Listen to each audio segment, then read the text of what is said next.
In today's video, I'm going to teach you how to password protect Dropbox files in just 5 minutes.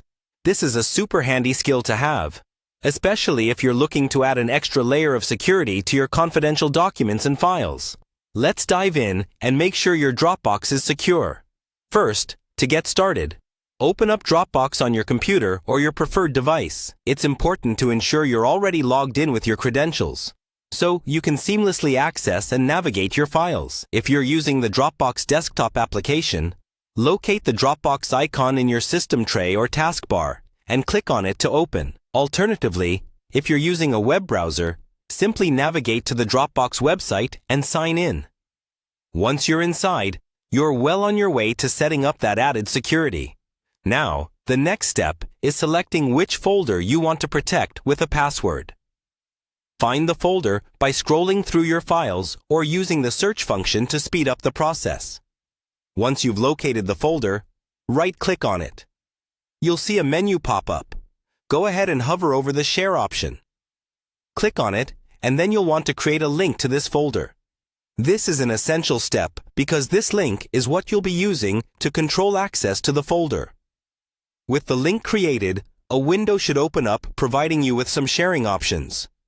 Look for the Link Settings button, which is typically located in the same menu where the link appears. Click on Link Settings, and here you'll have the opportunity to set a password. This is where you get to decide on a secure and strong password that will help protect your files. Make sure it's something memorable just for you, or use a password manager to keep it safe. A mix of letters, numbers, and special characters is always recommended for extra security. Once you've set the password, confirm the settings to ensure everything's in place. Finally, once your link is created and password protected, you'll want to ensure it's only accessible to those who truly need it.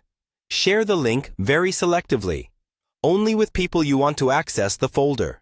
This might be through email, a private message, or any means you prefer. Always remember, the fewer people who have the password, the more secure your files remain. Be mindful about sharing and always double-check who you're sending it to. And there you have it, a simple yet effective way to secure your files on Dropbox. By following these steps, you can keep your sensitive documents protected and enjoy peace of mind knowing your information is safe. Thank you for watching, and don't forget to like and subscribe for more helpful tutorials.